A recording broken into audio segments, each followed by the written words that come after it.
ధర్మశాస్త్రాన్ని ఇచ్చినప్పుడు ఇశ్రాయేలీయులకు ప్రభు చెప్పింది ఏంటి?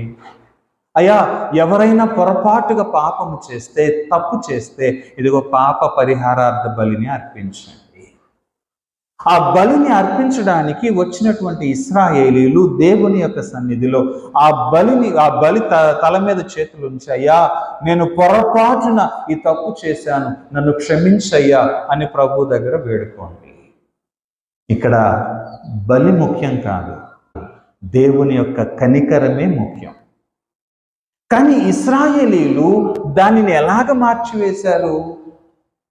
ఇదిగో నువ్వు తప్పు చేస్తున్నావా, పాప పరిహారార్థ బలి అర్పించు, ఆ బలి అర్పిస్తే నీ పాపం పోతుంది, మళ్ళీ పాపం చేయొచ్చు.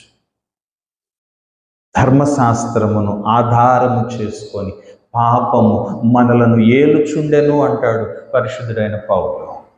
నిజమే, పాపమునకు పరిహారం లేదు, నువ్వు చావాల్సిందే అనే మాటను, ఆజ్ఞను గనక మనకి ఇచ్చుంటే ఒక్కళ్ళైనా తప్పు చేస్తారు, ఒక్కళ్ళైనా పాపం చేస్తారు.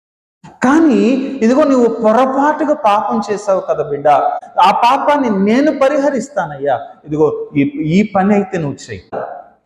నీ జీవానికి బదులుగా ఇంకొక జీవాన్ని నువ్వు తీస్తూ ఉన్నావని నీకు జ్ఞాపకం రావాలి, అందుకని ఆ బలి అర్పించు నాయనా అని ప్రభు చెప్తే మనం ఎక్కడి దాకా వెళ్ళామో తెలుసా? అవసరమైతే 100 బలులు అర్పిస్తాను ప్రభువా, నేను మాత్రం పాపం మాను. ఇశ్రాయేలీయుల యొక్క చరిత్ర అంతటిని మీరు చూడండి. పాపము చేసిన ప్రతిసారి ప్రభు విడిచిపెట్టాడు.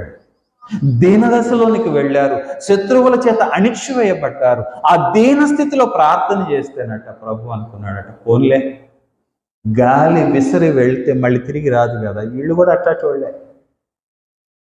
గడ్డి ఎంతవరకు నిలబడుద్ది, గట్టిగా ఎండగాస్తే ఎండిపోద్ది కదా, వీళ్ళు కూడా అట్టాటోళ్లేగా, పోన్లే అని ప్రతిసారి ఆయన కనికరం చూపిస్తూ ఉంటే ఆ కనికరాన్ని మనం అలుసుగా తీసుకుంటూ ఉన్నాం.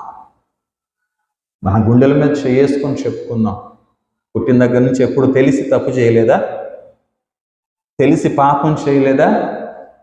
అయినా సరే నువ్వు ఇంకా బ్రతికి ఉన్నావు, దేవుని కనికరంలో ఉన్నావు, ఆయనతో పాటు నడుస్తూ ఉన్నావు, ఇంకా క్రైస్తవుణ్ణి అని చెప్పుకుంటున్నావు. ఎందుకంటే ఆయన కనికరం నిన్ను కాపాడుతుంది, ఆయన ప్రేమ నిన్ను తన కౌగిలిలో దాచుకొని ఈ లోకం నుంచి, మరణం నుంచి రక్షిస్తూ ఉంది. దీనిని గ్రహించుకోవటానికి క్రైస్తవునికి సాధ్యం అవడం లేదు.